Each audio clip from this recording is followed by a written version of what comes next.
محترم سامعین اکرام، السلام علیکم ورحمۃ اللہ وبرکاتہ۔ الحمدللہ نحمدہ ونستعینہ ونستغفرہ ونؤمن بہ ونتوکل علیہ ونعوذ باللہ من شرور انفسنا ومن سیئات اعمالنا، من یہدہ اللہ فلا مضل لہ ومن یضللہ فلا ہادی لہ، ونشهد ان لا الہ الا اللہ وحدہ لا شریک لہ، ونشهد ان سیدنا و مولانا محمدا عبدہ ورسولہ، اما بعد فاعوذ باللہ من الشیطان الرجیم، بسم اللہ الرحمن الرحیم۔ اہدنا الصراط المستقیم صراط الذین انعمت علیہم غیر المغضوب علیہم ولا الضالین۔ آمنت باللہ صدق اللہ المولانا العظیم وبلغنا رسولہ النبی الامین المتین الکریم، ونحن علی ذلک لمن الشاہدین والشاکرین والحمد للہ رب العالمین۔ ابھی میں نے قرآن کریم فرقان حمید سے ایک بڑی مشہور و معروف آیت کریمہ تلاوت کرنے کا شرف حاصل کیا۔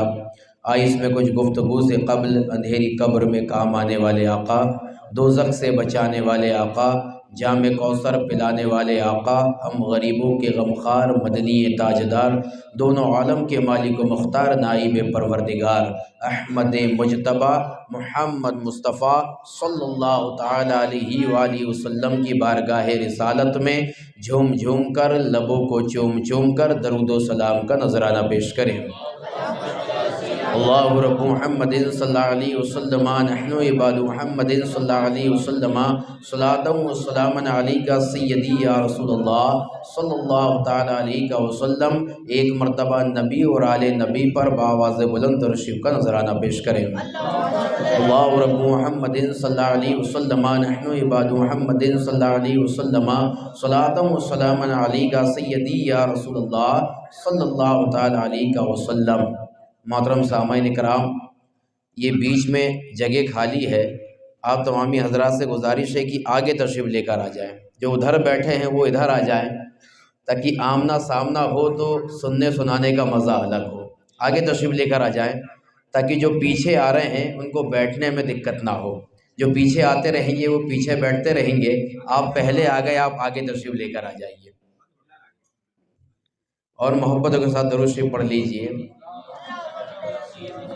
صلی اللہ علی النبی الامی والہ صلی اللہ علیہ وسلم، صلاۃ و سلام علیکہ سیدی یا رسول اللہ صلی اللہ تعالی علیہ وسلم۔ غوث اعظم بمنے بے سر و ساما مدد، غوث اعظم بمنے بے سر و ساما مدد، قبلہ دی مدد کعبہ ایما مدد۔ اور امام اہل سنت سیدی سرکار اعلیٰ حضرت امام احمد رضا خان فاضل بریلوی محبت کی زبان میں سرکار غوث اعظم کی شان میں یوں قصیدہ پڑھتے ہیں کہ واہ کیا مرتبہ اے غوث ہے بالا تیرا، واہ کیا مرتبہ اے غوث ہے بالا تیرا، اونچے اونچوں کے سروں سے قدم اعلیٰ تیرا، اونچے اونچوں کے سروں سے قدم اعلیٰ تیرا، اور سر بھلا کیا کوئی جانے کہ ہے کیسا تیرا، سر بھلا کیا کوئی جانے کہ ہے کیسا تیرا، ارے اولیاء ملتے ہیں آنکھیں وہ ہے تلوہ تیرا، اولیاء ملتے ہیں آنکھیں وہ ہے تلوہ تیرا، اور کیا دبے جس پہ حمایت کا ہو پنجہ تیرا، کیا دبے جس پہ حمایت کا ہو پنجہ تیرا، شیر کو خطرے میں لاتا نہیں کتا تیرا، شیر کو خطرے میں لاتا نہیں کتا تیرا۔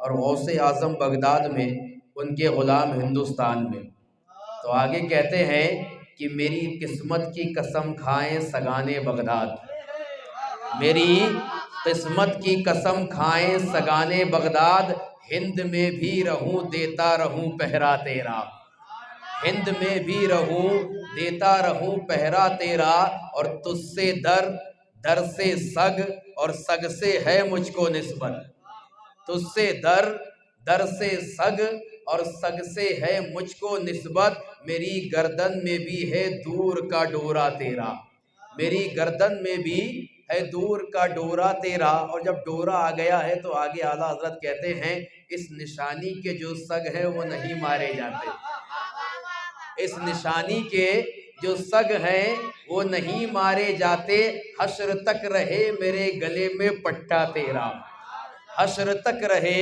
میرے گلے میں پٹا تیرا، اور تیری سرکار میں لاتا ہے رضا اس کو شفیع، تیری سرکار میں لاتا ہے رضا اس کو شفیع، جو میرا غوث ہے اور لاڈلا بیٹا تیرا، جو میرا غوث ہے اور لاڈلا بیٹا تیرا۔ محترم سامعین اکرام، غوث اعظم ایک ایسا نام، ایک ایسا منصب ہے کہ آج ہزاروں سال گزر گئے، ہم غلامان غوث اعظم کی زبان پہ غوث اعظم کے تذکرے ہیں۔ یہ غوث اعظم کون؟ صدیوں سنتے آئے ہیں، یہ شخصیت کیا ہے؟ صدیاں گزر گئی سنتے آئے ہیں، مگر غوث اعظم بنے کیسے؟ ان کو یہ منصب ملا کیسے؟ کرامتیں بہت سن لی، ولایتیں بہت سن لی، تذکرے بہت سن لیے، مگر وہ کیا چیز تھی جس نے شیخ عبد القادر جیلانی کو غوث کا منصب عطا فرما دیا؟ پہلے تو سمجھے کہ غوث ہوتا کون ہے۔ جب غوث کو سمجھ جائیں گے تو معاملہ یہ ہوگا کہ آگے ساری راہ آسان ہو جائے گی۔ یہ غوث اعظم بعد میں رب کائنات نے سب سے پہلے صفاتی طور پہ، ذاتی طور پہ غوث تو رب کائنات کی ذات ہے، اور غوث کا معنی ہوتا ہے مددگار۔ کیا معنی ہوتا ہے؟ مددگار۔ بولیں گے تو اچھا لگے گا، کیونکہ آج کا جو عنوان ہے وہ تعلیمات غوث اعظم ہے۔ اگر آج ان کی تعلیمات پہ عمل کر کے اٹھ گئے تو یہ محفل میں آنا کامیاب، ان کا تذکرہ سننا کامیاب، اور اگر عمل کر لیا تو دونوں جہاں کامیاب۔ تو غوث معنی ہوتا ہے مددگار۔ کیا ہوتا ہے؟ اور غوث اعظم بڑی مدد کرنے والا۔ غوث کا معنی کیا ہوتا ہے؟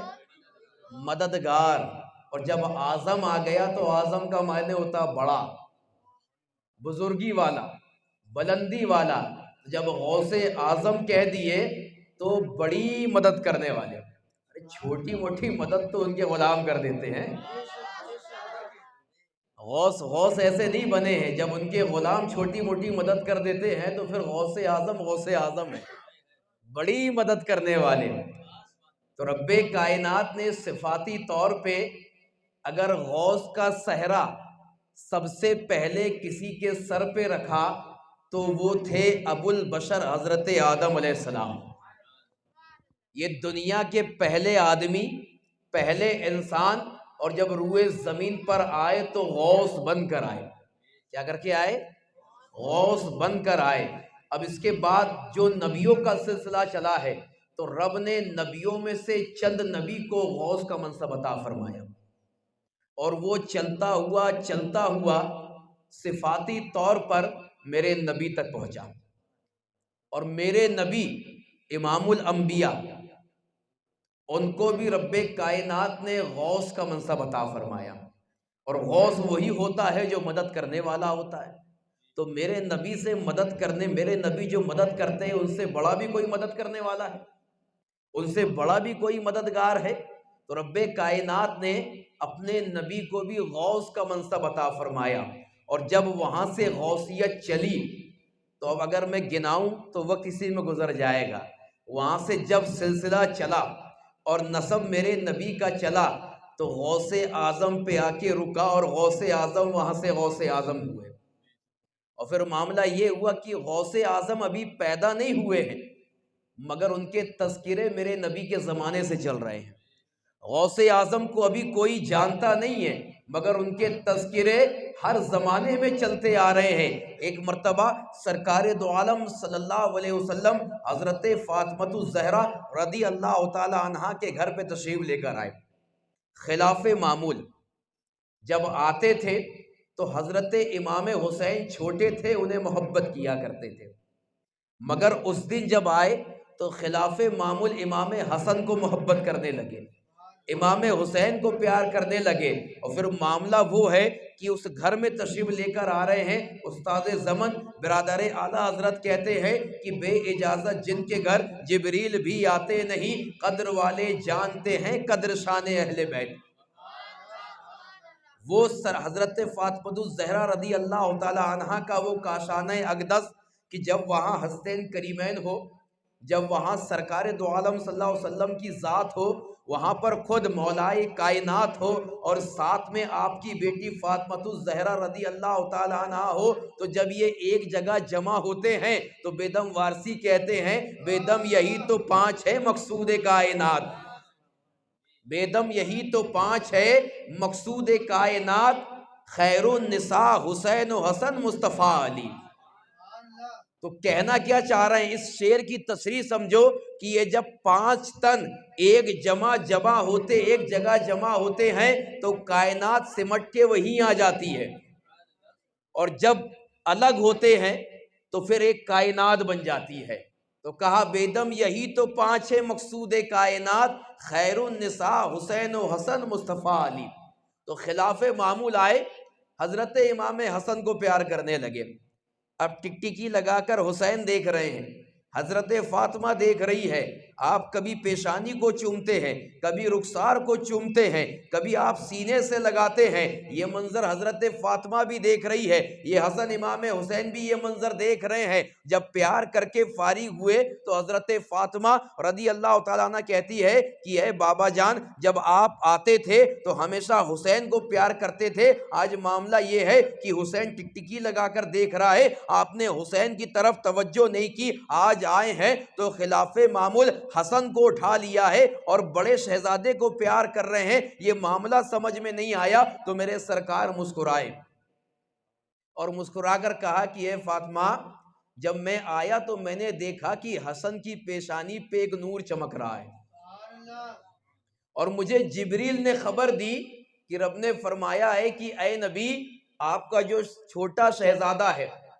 اس سے امام پیدا ہوں گے، امام زین العابدین ہے، اس کے بعد امام باقر ہے، اس کے بعد امام جعفر صادق ہے، پھر حضرت موسیٰ کاظم ہے، پھر حضرت امام تقی ہے، پھر حضرت امام نقی ہے، پھر علی رضا ہے، یہ جتنے ہوں گے یہ امام حسین کی وطن اقدس سے، امام حسین کی نسل سے چلیں گے اور ان سے امامت چلے گی، مگر اے نبی یہ جو آپ کا بڑا شہزادہ ہے اور اس کی پیشانی پہ آپ جو نور چمکتے دیکھ رہے ہیں، ایک زمانہ آئے گا کہ اس کی نسل سے امام تو نہیں چلیں گے، مگر آگے جا کر ایک ایسی شخصیت پیدا ہوگی کہ تمام امام، تمام ولایت اس کے سامنے سر جھکائیں گے، اور وہ بغداد کی سرزمین پر پیدا ہوگا، لوگ اسے عبد القادر جیلانی کہیں گے، اور وقت آنے پر میں اسے غوث کا منصب عطا فرماؤں گا۔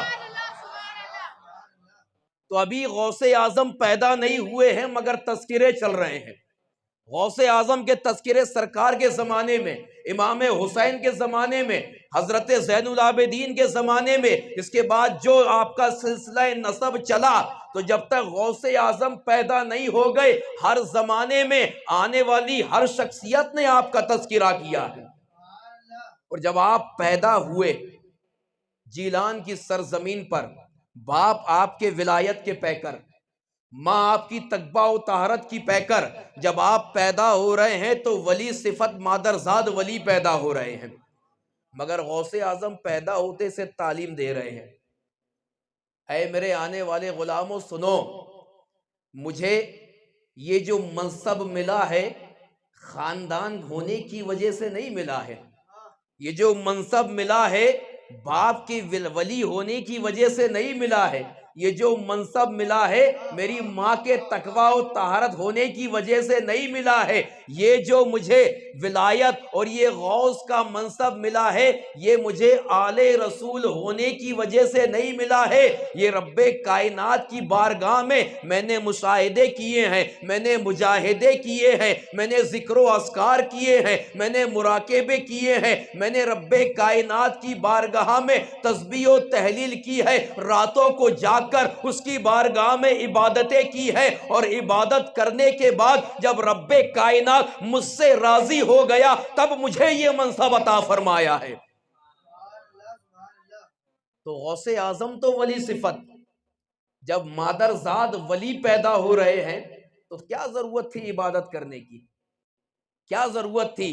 مگر ایک تعلیم دے رہے ہیں غوث اعظم رضی اللہ تعالی عنہ کہ میں پیدا تو ہوا اعلیٰ خاندان میں، مجھے لوگ ولی صفت کہتے ہیں، 4 سال کی عمر میں مجھے پتا چلا جب لوگ فرشتے میرے پیچھے پیچھے گھومتے ہیں اور کہتے ہیں کہ یہ عبد القادر جیلانی ہے، جب رب نے مجھے کہا کہ تم اللہ کے ولی ہو، تم میری بارگاہ میں مقبول ہو، تو 4 سال کی عمر میں پتا چلا کہ رب نے مجھے ولایت کے منصب پہ فائز فرمایا ہے۔ تو غوث اعظم اچنبے میں نہیں، تعجب میں نہیں، اس کے بعد بھی غوث اعظم اپنی ماں کے گھر سے مدرسہ پڑھنے کے لیے جا رہے ہیں، حتیٰ کہ غوث اعظم فرماتے ہیں کہ جب میں پیدا ہوا تو پیدا ہوتے ہی سے مادر زاد ولی، اور اسی پیدا ہونے کے بعد رب کائنات نے مجھے علم لدنی عطا فرمایا تھا۔ کیا فرمایا تھا؟ یہ علم لدنی جانتے ہو، یہ من جانب اللہ ہوتا ہے، اب اللہ جس کو جتنا چاہے عطا کر دے۔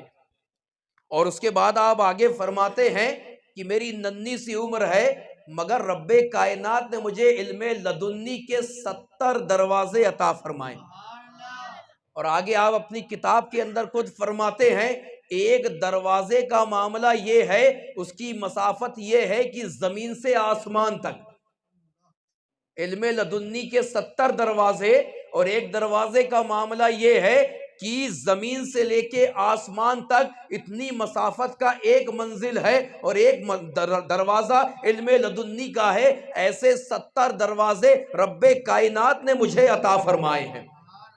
مگر غوث اعظم پیدا ہوتے ہی سے جب شعور کو پہنچے علم لدنی ہے، مگر وہاں سے تعلیم کیا دے رہے ہیں کہ ظاہری طور پہ اگر تم رب کو پہچاننا چاہتے ہو، رب کے رسول کو پہچاننا چاہتے ہو، اسلام کو پہچاننا چاہتے ہو، تم ایمان والے کیسے ہو پہچاننا چاہتے ہو، تو اس کے لیے تمہیں علم کی ضرورت پڑے گی، علم کی ضرورت پڑے گی۔ اور پھر غوث اعظم کو علم لدنی ہونے کے باوجود غوث اعظم رضی اللہ تعالیٰ عنہ مدرسہ پڑھنے کے لیے گئے، مدرسہ پڑھنے کے لیے گئے، اور جب استاذ کے پاس پہنچے ہیں نا تو استاذ سے پہلی مرتبہ ملاقات، استاذ نے بٹھایا اور بٹھانے کے بعد کہا بیٹا پڑھو بسم اللہ الرحمن الرحیم، تو غوث اعظم نے بسم اللہ الرحمن الرحیم پڑھا اور ایک بیٹھک میں 18 پارے سنا دیے، ایک بیٹھک میں 18 پارے سنا دیے۔ تو استاذ اب جب پہلی مرتبہ ملاقات ہو رہی ہے، 4 سال کا بچہ 18 پارے سنا دے تو استاذ کا عالم کیا ہوگا؟ وہ تو سمجھے گا یہ انسان ہی نہیں ہے، یہ کوئی دوسری مخلوق آ گئی ہے، مگر وہ بھی غوث اعظم کے شہر کے تھے، غوث اعظم کے استاذ تھے۔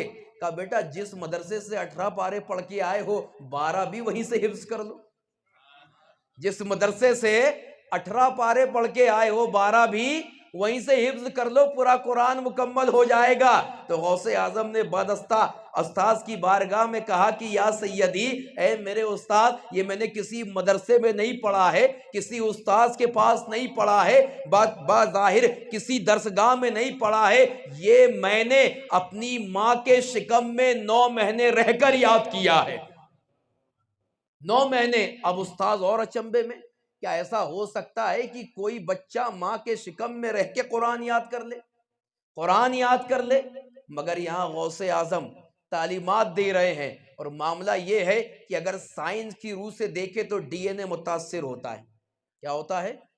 ڈی این اے متاثر ہوتا ہے۔ معاملہ یہ کہ جب ایک مرد اور ایک عورت یہ جب زوجیت میں آتے ہیں، جب یہ ایک دوسرے سے ملتے ہیں تو دونوں کا ڈی این اے متاثر ہوتا ہے.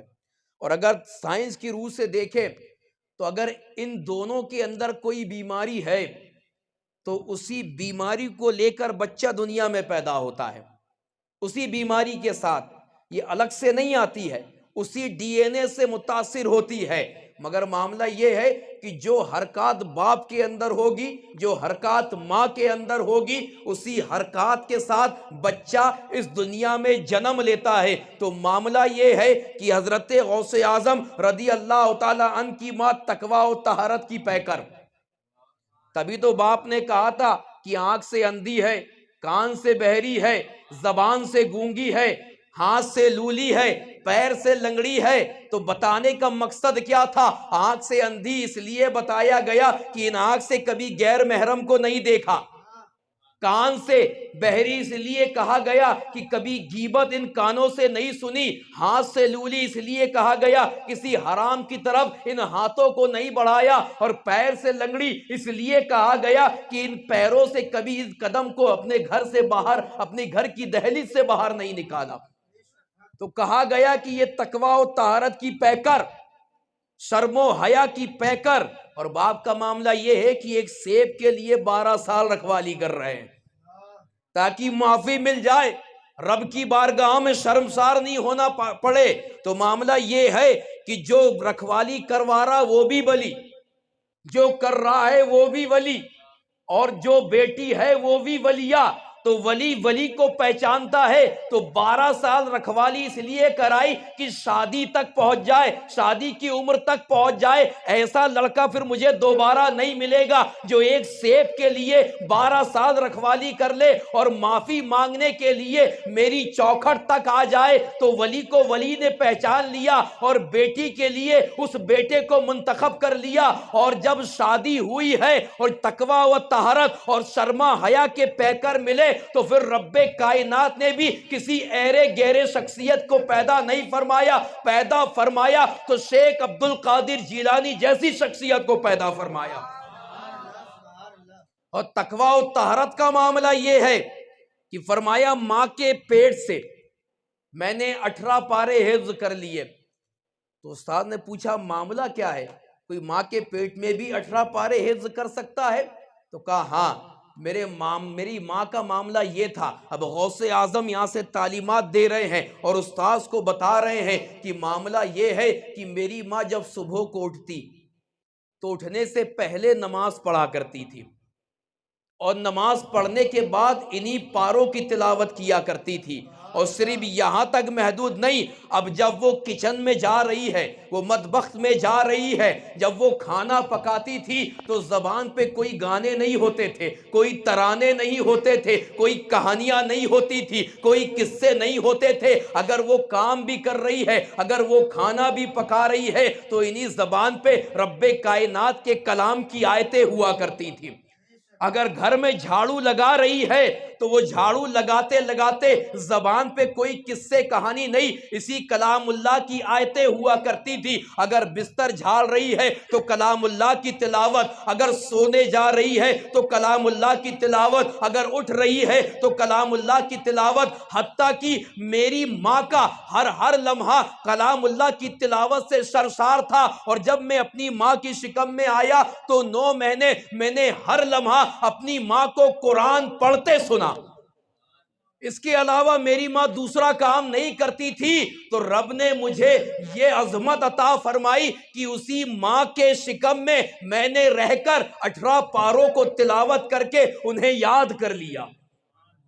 تو غوث اعظم تعلیمات کیا دینا چاہ رہے ہیں؟ صرف میرا لنگر پکاؤ، کھلا دو، غوث کا نعرہ لگا دو، تم میری غلامی میں شامل ہو گئے، کل بروز قیامت میرا دامن پکڑ کے جنت میں چلے جاؤ گے. نہیں، یہ غوث اعظم کی تعلیمات نہیں ہے.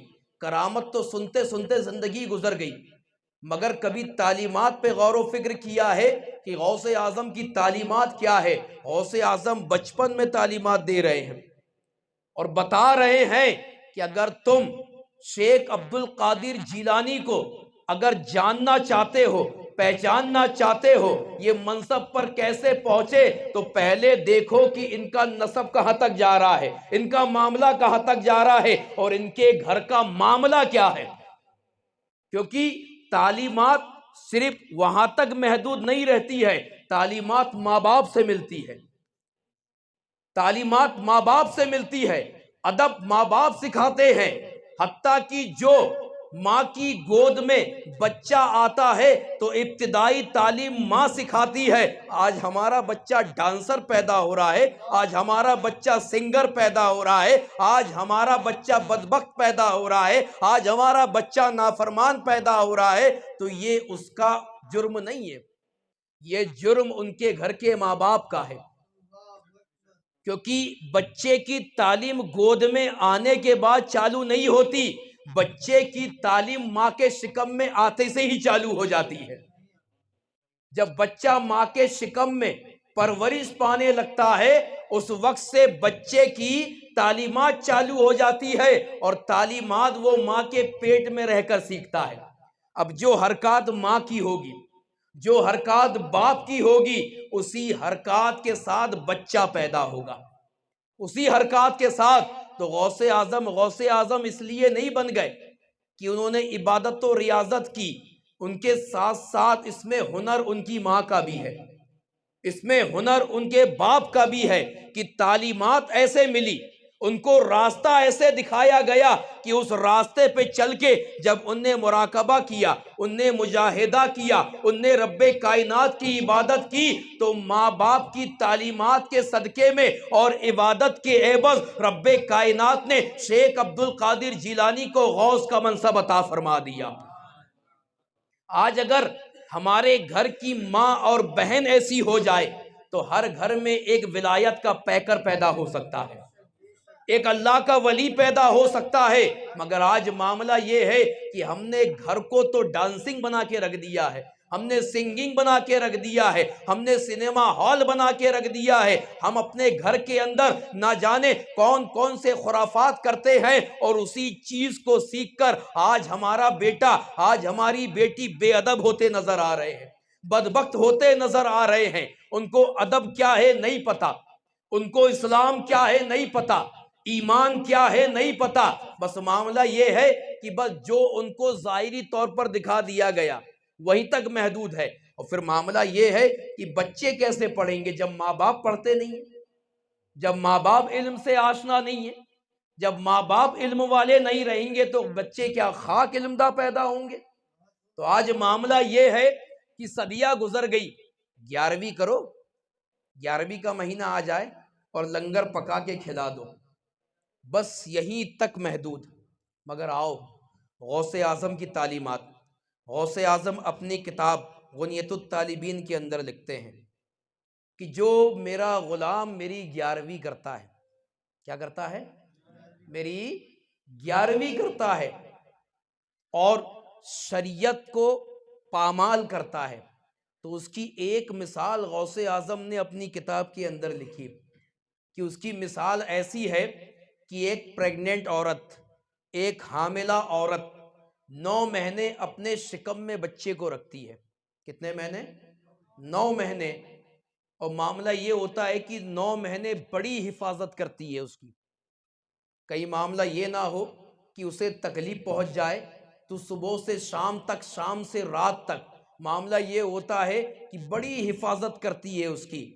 اور جب معاملہ یہ ہوتا ہے کہ 9 مہینے ہوتے ہیں اور بچے کی ولادت ہوتی ہے، تو کبھی کبھی ایسا ہوتا ہے کہ بچے کی حفاظت کرنے کے بعد بھی حکمت خدا بندی بچہ مرا پیدا ہوا، یا پیدا ہونے کے بعد مر گیا۔ تو غوث اعظم مثال دیتے ہیں کہ ایک اس کی مثال ایسی ہے کہ ایک ماں 9 مہینے اپنے شکم میں بچے کو بڑی حفاظت کے ساتھ رکھتی ہے، اس کے لیے نیندوں کو قربان کر دیتی ہے، اس کے لیے اچھے اچھے ذائقے دار کھانوں کو قربان کر دیتی ہے، اس کے لیے اپنی خواہشات کو قربان کر دیتی ہے۔ مگر جب 9 مہینے گزرتے ہیں تو معاملہ یہ ہوتا ہے کہ جب بچے کی ولادت ہوتی ہے تو بچہ مرا ہوا پیدا ہوتا ہے۔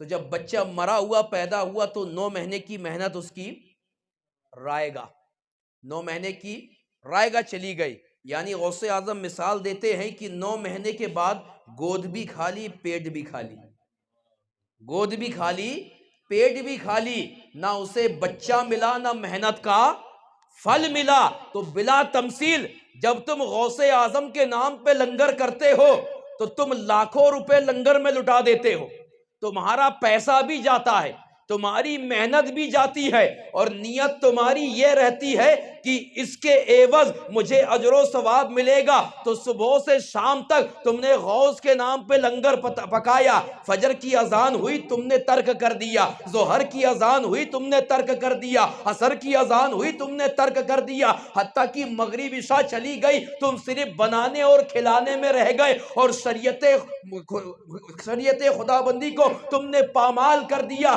معاملہ یہ ہوا کہ تو خدا ہی ملا، نہ وصال صنم، نہ ادھر کے رہے نہ ادھر کے رہے، تمہارا پیسہ بھی چلا گیا، تمہاری محنت بھی چلی گئی، اور معاملہ یہ ہوا کہ جو تمہیں ملنا تھا وہ بھی نہیں ملا، وہ بھی نہیں ملا۔ تو غوث اعظم فرماتے تم زندگی بھر لنگر پکاتے رہو، لنگر کھلاتے رہو، مگر تم نے شریعت مطالعہ کو پامال کر دیا تو تمہارا یہ پکانا کھلانا کسی کام کا نہیں ہے، کسی کام کا نہیں ہے۔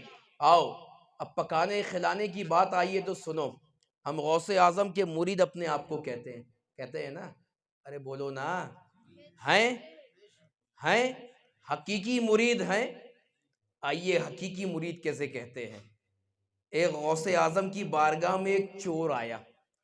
چوروں کا معاملہ یہ ہے کہ بہت سے واقعات ایسے ہیں جو چور کے معاملے میں آپ نے سنے ہوں گے، مگر میں وہ واقعہ نہیں سناتا جو مشہور ہے۔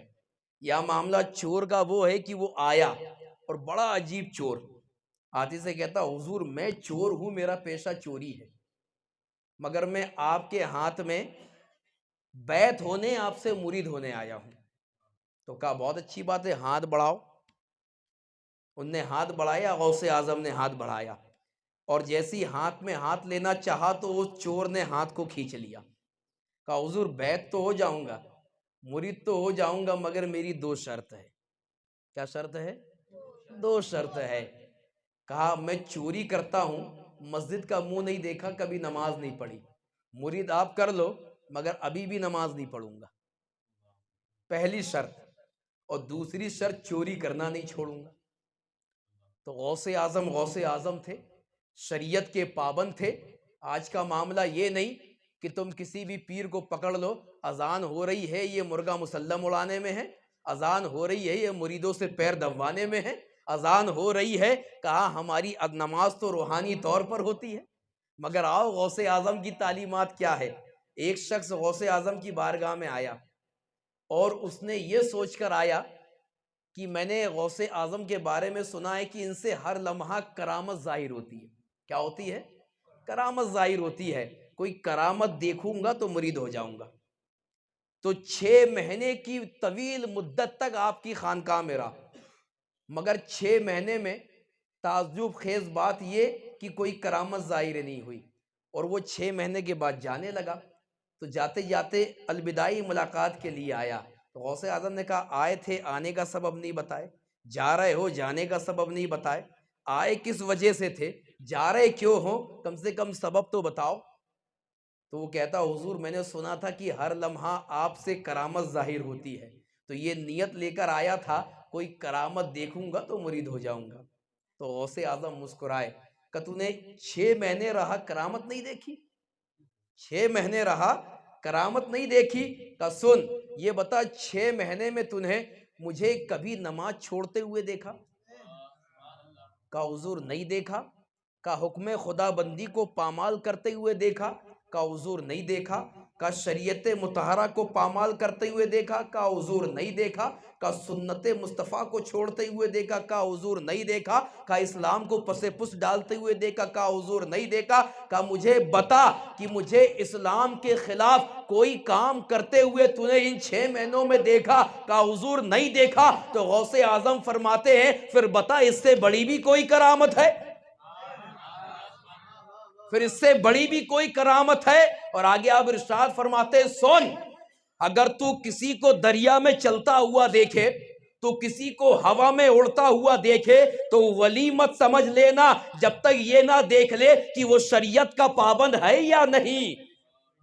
یہ تعلیمات غوث اعظم نے دی ہے، تو آج بڑے بڑے پیر بن کے گھوم رہے ہیں۔ آج اگر معاملہ یہ ہے کہ جب آتے ہیں تو اعلان ہوتا ہے فلاں فلاں پیر آئے ہیں صاحب، ان کا خطاب ہوگا، ان کے چہرے کی زیارت ہوگی، اس کے بعد پھر وہ سب کو مرید کروائیں گے، سب کو مرید کروائیں گے۔ مگر معاملہ یہ ہے کہ ظاہری طور پر جب کوئی پیر مرید کرواتا ہے تو ظاہری توبہ تو کروا لیتا ہے، مگر کبھی کوئی مرید کی پھر خبر نہیں کہ وہ کس کام میں ملوث ہے، صحیح معنوں میں توبہ کیا کہ نہیں کیا۔ تو جب یہ چور نے شرط رکھی نا کہ حضور مرید تو ہو جاؤں گا مگر شرط ہے کہ چوری نہیں چھوڑوں گا اور نماز نہیں پڑھوں گا، غوث اعظم نے ہاتھ پیچھے لے لیا، کہا یہ شریعت کے خلاف معاملہ ہے، میں تجھے مرید نہیں کر سکتا، میں تجھے مرید نہیں کر سکتا۔ آج اگر وہ پیشہ ور پیر اگر کوئی 10,000 کی گڈی دکھا دے تو پھر نہیں پوچھیں گے تیرا پیشہ کیا ہے، تیرا کام کیا ہے، پھر تو وہ سب سے بڑا مرید بنتے نظر آئے گا، پھر تو وہ چہیتا مرید بنتے نظر آئے گا۔ مگر تعلیمات میرے غوث اعظم کی دیکھو نا، ہاتھ پیچھے کر لیا، کہ جو بول رہا ہے تو یہ شریعت کے خلاف کام ہے اور میں ایسے خلاف شرع کام کرنے والے کو مرید نہیں کر سکتا۔ اب اس نے منت سماجت کر دی کہ حضور آپ کو آپ کی ماں کا واسطہ، آپ کو آپ کے نانا کا واسطہ، آپ کو آپ کے نسب کا واسطہ، مرید تو آپ سے ہی ہوں گا، مگر شرط ہے چوری نہیں چھوڑوں گا، شرط ہے نماز نہیں پڑھوں گا۔ جب بہت زیادہ اصرار کیا تو غوث اعظم نے کہا تیری شرط تو نہیں مانتا مگر میری شرط ہے، تیری شرط تو نہیں مانتا میری شرط ہے، چل تو چوری کرنا نہیں چھوڑ رہا الگ بات ہے، تو نماز نہیں پڑھے گا مگر ایک شرط میں تجھے مرید کرتا ہوں، کہ جب اذان کا ٹائم ہو تو جس جگہ ہو خود اذان دینا چالو کر دے، تو جس جگہ ہو اس جگہ اذان دینا چالو کر دے۔ اب اسے یہ چیز بڑی آسان لگی کہ حضور یہ تو بڑا آسان معاملہ ہے، میں یہ شرط مانتا ہوں، تو چل میں تجھے اپنے ہاتھ میں ہاتھ دیتا ہوں، مرید کر لیا۔ اب یہ مرید ہو کے گھر چلا گیا۔ اب گھر کا معاملہ یہ ہے کہ صبح ہو رہی ہے فجر کی، یہ بندہ اٹھتا ہے اذان دیتا ہے سو جاتا ہے، ظہر ہوتی ہے اذان دیتا ہے سو جاتا ہے، عصر ہوتی ہے اذان چھت میں دیتا ہے سو جاتا ہے۔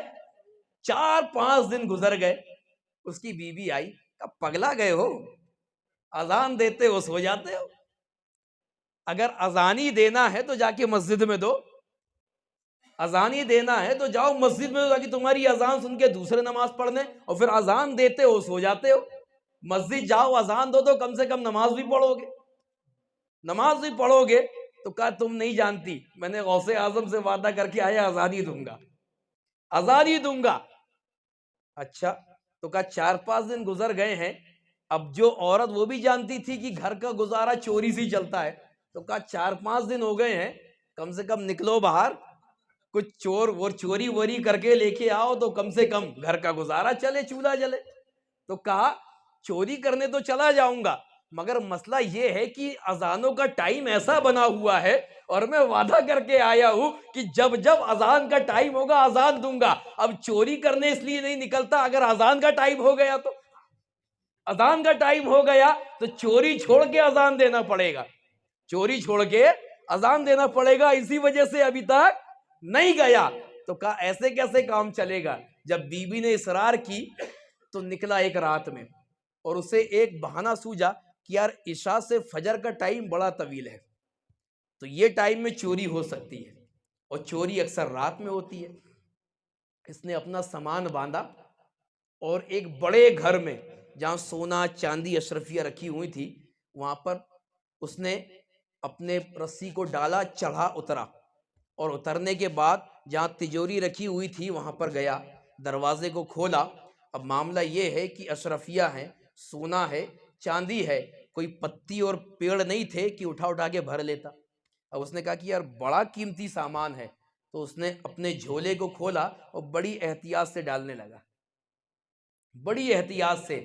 اب سونا اتنا تھا کہ ڈالتے ڈالتے فجر کا ٹائم ہو گیا۔ اب جیسے ہی فجر کا ٹائم ہوا تو اس نے بولا ارے یار اب تو گیا۔ اس نے کیا کیا، جتنا سونا ہاتھ آیا تھا بوری کو لیا اور باہر صحن میں آیا، اور صحن میں کھڑے ہو کے بولے اب وعدہ کیا تھا اذان دوں گا، گھر والے سو رہے ہیں، جو مالک ہے وہ سو رہے ہیں، اس نے جھولے کو رکھا اور کھڑے ہو کے اذان دینا چالو کر دی، کھڑے ہو کے اذان دینا چالو کر دی۔ اب جیسی اذان دینا چالو کی ہے، جس گھر میں چوری کرنے گھسا تھا پورا گھر جاگ گیا، پورا گھر جاگ گیا۔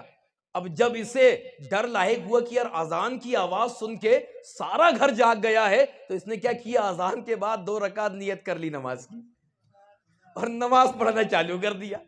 اب یہ نماز پڑھ رہا ہے، اب جیسے ہی سلام پھیرا، دیکھا کہ جس گھر میں چوری کرنے آیا تھا پورے گھر کے گھر وضو بنا کے پیچھے مقتدی بن کر کھڑے ہیں، مقتدی بن کر کھڑے ہیں۔ اب جو گھر کا ہیڈ تھا وہ کہتا حضور سنت پڑھ لی، تکبیر پکار دوں، سنت پڑھی ہے تکبیر پکار دوں۔ تو اب یہ اچنبے میں، اس نے کہا کیوں تکبیر پکارے گا؟ کہا حضور سنت ہو گئی ہے، آپ نے اذان دی ہے، اب نماز بھی کی تکمیل کرائیں۔ تو اب اس نے کہا کہ ارے میں امام نہیں ہوں۔ ارے کہا حضور کوئی اپنے آپ کو امام تھوڑی کہتا ہے، آپ تو نظر آ رہے ہیں، کوئی اپنے آپ کو امام تھوڑی کہتا ہے، آپ تو نظر آ رہے ہیں۔ کہا میں تکبیر پکاروں؟ ارے کہا میں نماز نہیں پڑھتا، نہ پڑھاتا ہوں۔ ارے کہا حضور کیسی بات کر رہے، اذان بھی دی ہے، سنت بھی ادا کی ہے، اب فرض نہیں پڑھا رہے ہیں؟ کہا سورج نکل آئے گا، کہا تکبیر پکاروں؟ جب زیادہ اصرار ہوا تو کہا ٹھیک ہے پکارو، پکارو۔ تکبیر پکاری گئی یہ مصلی امامت پہ۔ اب جب نماز پڑھا دی، اب جیسے ہی نماز پڑھائی ہے تو وہ جس گھر میں چوری کرنے آیا تھا یہ چور ہے، مالک سامنے ہے، اب کوئی ہاتھ دبا رہا ہے، کوئی پیر دبا رہا ہے۔ کہا حضور آج تمہاری وجہ سے ہمارے گھر پہ نماز فجر پڑھی گئی ہے، آپ کوئی عام انسان نہیں، آپ اللہ کے نیک بندے ہو۔ اب اس کو معاملہ یہ ہوا کہ یار یہ تو میرے گلے پڑ گئے ہیں، تو اس نے حقیقت بیان کی، ارے میں کوئی امام نہیں ہوں، میں تو تمہارے گھر پہ چوری کرنے آیا تھا، تمہارے گھر پہ چوری کرنے آیا تھا۔ ارے کہا حضور کیا چوری، کیا معاملہ؟ ارے تمہیں یقین نہیں آتا، یہ دیکھو یہ جھولا رکھا ہوا ہے، یہ جھولے میں تمہارے گھر کے زیورات ہیں۔ کہا حضور وہ الگ بات ہے، اگر تم امام نہیں ہوتے تو الگ بات تھی، تم نے نماز بھی تم نے اذان بھی دی ہے، تم نے نماز بھی پڑھی ہے، تم نے نماز بھی پڑھائی ہے۔ جو اذان دے سکتا ہے، جو نماز پڑھ سکتا ہے، جو نماز پڑھا سکتا ہے، وہ کبھی چور نہیں ہو سکتا، وہ کبھی چور نہیں ہو سکتا۔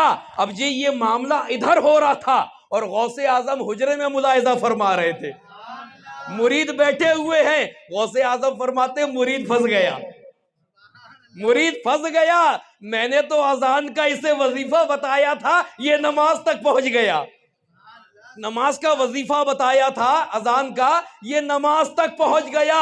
اب معاملہ یہ ہے کہ لوگ تعظیم و تکریم کر رہے ہیں، اس کی ایک بات نہیں سن رہے ہیں، اسے وقت کا امام مان رہے ہیں، اسے اللہ کا نیک بندہ مان رہے ہیں، اسے اللہ کا ولی مان رہے ہیں، جس سے جو ہو رہا ہے وہ خدمت ہو رہی ہے۔ اب معاملہ یہ ہوا کہ جب اس نے اپنی خدمت ہوتے ہوئے دیکھی، اپنی عزت اور تکریم ہوتے ہوئے دیکھی، تو اس کی دل کی دنیا بدلتی نظر آ رہی ہے، اس کا دل بدلتے نظر آ رہا ہے، اور اس نے غوث اعظم کے حجرے کی طرف اپنے آپ کا رخ کیا اور ہاتھ کو جوڑا اور کہا یا سیدی، جب چور ہونے کے بعد رب اتنی عزت دے سکتا ہے، ایک اذان کے صدقے میں اگر میں مکمل نمازی بن جاؤں اور رب کی شریعت پر عمل کر لوں تو رب کتنی عزت عطا فرمائے گا۔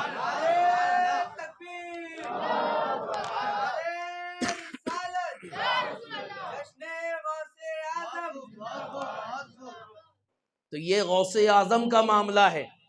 اگر انسان سوچ لے کہ مجھے گناہ سے توبہ کرنا ہے، اور اگر کسی نیک ولی کی نگاہ ہو جائے تو رب کائنات اسے بھی ولایت عطا فرما دیتا ہے۔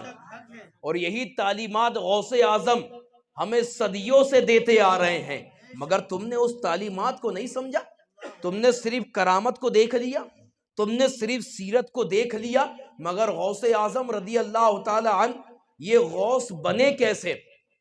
خود فرماتے ہیں آپ کہ میں صاحب النسب، میرے جیسے نسب والا کوئی نہیں، میری والد کے جیسا کوئی نہیں، میری والدہ کے جیسا کوئی نہیں، میرے نانا کے جیسا کوئی نہیں۔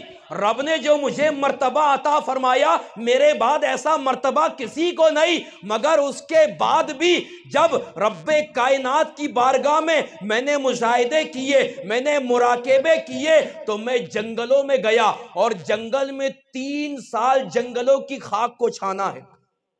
اور 3 سال کیا کیا؟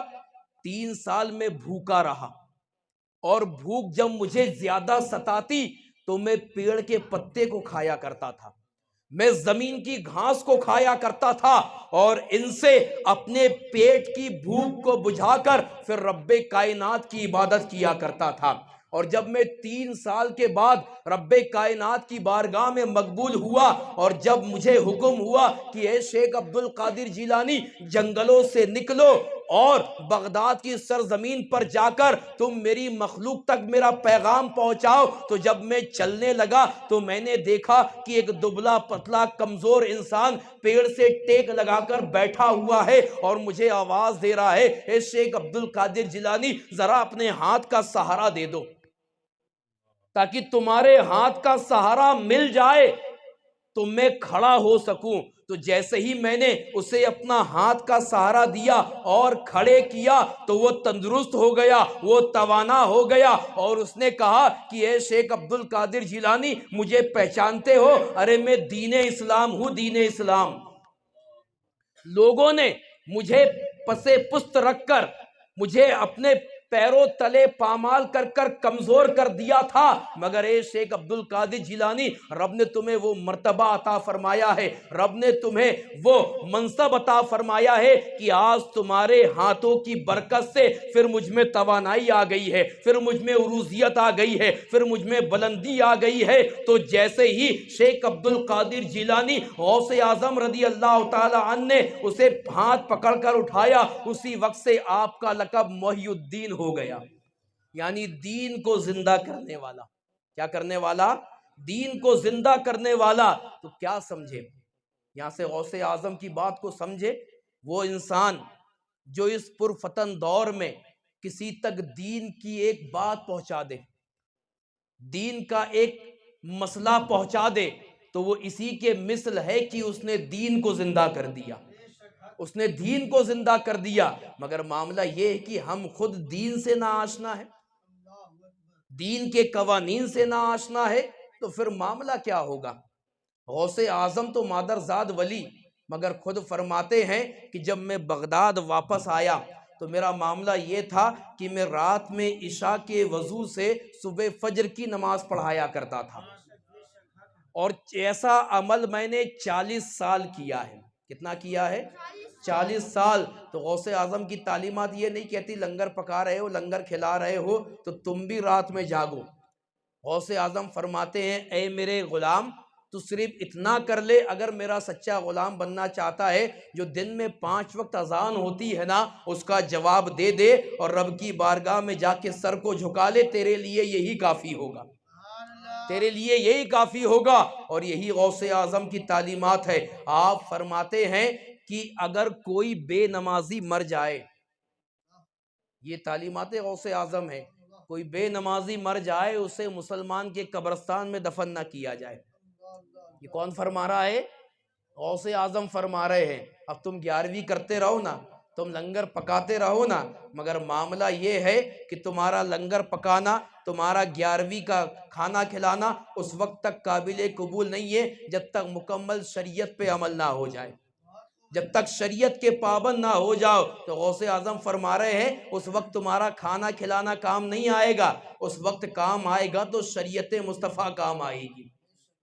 جو تم دنیا میں کرتے آئے ہو، اگر تم اس پہ قائم ہو تو پھر تمہارے لیے قبرستان میں بھی جگہ ہے، پھر تمہاری قبر بھی روشن ہے اور تمہارے لیے جنت بھی رکھی گئی ہے۔ مگر اگر تم اس سے ناآشنا ہو تو غوث اعظم کی تعلیمات کہتی ہے کہ پھر اسے قبرستان میں دفن نہ کر دو۔ پوچھا گیا حضور مسلمان ہے، دفن کیوں نہیں کیا جائے گا؟ کہا آ رہا ہے تو گناہوں کا ذخیرہ لے کر آ رہا ہے، آ رہا ہے تو بے نمازی بن کر آ رہا ہے۔ جب تم اسے کسی قبرستان میں دفن کرو گے، اگر وہ نیکوکار ہے جس کے باجو میں دفن کیا گیا ہے، جب رب کا عذاب اس پہ نازل ہوگا تو اس کی وجہ سے وہ بھی دقت میں آ جائے گا، وہ بھی دقت میں آ جائے گا، وہ بھی پریشانی میں آ جائے گا۔ اس لیے غوث اعظم کی تعلیمات ہے کسی بے نمازی کو قبرستان میں دفن نہ کرو۔